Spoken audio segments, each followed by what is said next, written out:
Hello everyone, সবাই কেমন আছেন? আশা করি সবাই ভালো আছেন, আমিও ভালো আছি। আমাদের দক্ষিণ দ্বীপের সব থেকে বড় হাট শিবের হাট, আজকে গরুর হাটে চলে আসলাম দেখার জন্য। আপনাদেরকে একটু দেখানোর চেষ্টা করবো, ধৈর্য ধরে সহ্য করে ভিডিওটা শেষ পর্যন্ত দেখবেন, অবশ্যই আপনাদের ভালো লাগবে। আর যারা এখনো পর্যন্ত গরু কিনেন না, অবশ্যই আমাদের শিবের হাট থেকে আপনারা নিয়ে যেতে পারবেন। শিবের হাটে অসংখ্য অসংখ্য গরু, ছাগল, ভেড়া, মহিষ, অনেক গরু উঠেছে। আজকে প্রচুর পরিমাণ বেচা কিনে হয়েছে। প্রিয় বন্ধুরা, দেখুন এখানে কত বড় বড় গরু, দেখেন এই গরুটি কত বড়। দেখুন এখানে অনেক মানুষ এসেছে গরু দেখার জন্য। আমরা আসি প্রতি বছর, আসি দেখার জন্য। আজকে আসলাম দেখার জন্য, এই জন্য আপনাদের মাঝে একটু শেয়ার করলাম। যারা যারা এখনো পর্যন্ত গরু কিনে নেয়, আমাদের শিবার থেকে আপনারা গরু, ছাগল, ভেড়া, মহিষ কিনে নিতে পারবেন।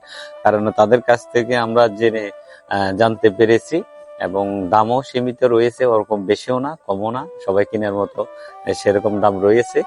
তো যারা যারা এখনো পর্যন্ত গরু কিনেন নাই, অবশ্যই চলে আসবেন। আর গরুগুলা কেমন লেগেছে অবশ্যই কমেন্ট করে জানাবেন। আর যদি ভিডিওটা আপনাদের ভালো লাগে, অবশ্যই আপনাদের বন্ধুদের মাঝে শেয়ার করে দিবেন, সবাই যেন জানতে পারে, জেনে আমাদের শিবার হাটে এসে গরু কিনতে পারে। কারণ দক্ষিণ দ্বীপের সব থেকে তো বড় হাট হচ্ছে শিবার হাট।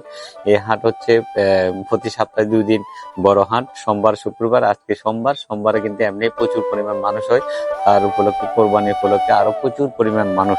দেখুন এখানে কত মানুষ এসেছে আপনার গরু দেখার জন্য। যেরকম আমরা এসেছি, অনেক বাচ্চারা এসেছে গরু দেখার জন্য। গরু কিনবে একজনে, কিন্তু আসছে 10 জনে দেখার জন্য। এই যে আনন্দ, এই যে ঈদের যে একটা আনন্দ, এটা যেন সবার ভিতরে থাকে। যেমন আমরা ঈদ আসলে যেমন আমাদের ভিতরে একটা আনন্দ লাগে, যে এখানে শুধু হিন্দুরা গরু বিক্রি করে না, যে মুসলিমেরা গরু বিক্রি করে না, এখানে সব ধর্মের মানুষ আছে এখানে গরু বিক্রি করে।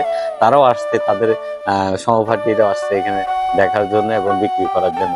তো সবাই ভালো থাকবেন, সুস্থ থাকবেন। দেখা হবে অন্য কোনো ভিডিওতে। আর ভিডিওটা ভালো লাগলে অবশ্যই একটা শেয়ার দিবেন, এটা কমেন্ট করে যাবেন। সবাই ভালো থাকবেন, সুস্থ থাকবেন।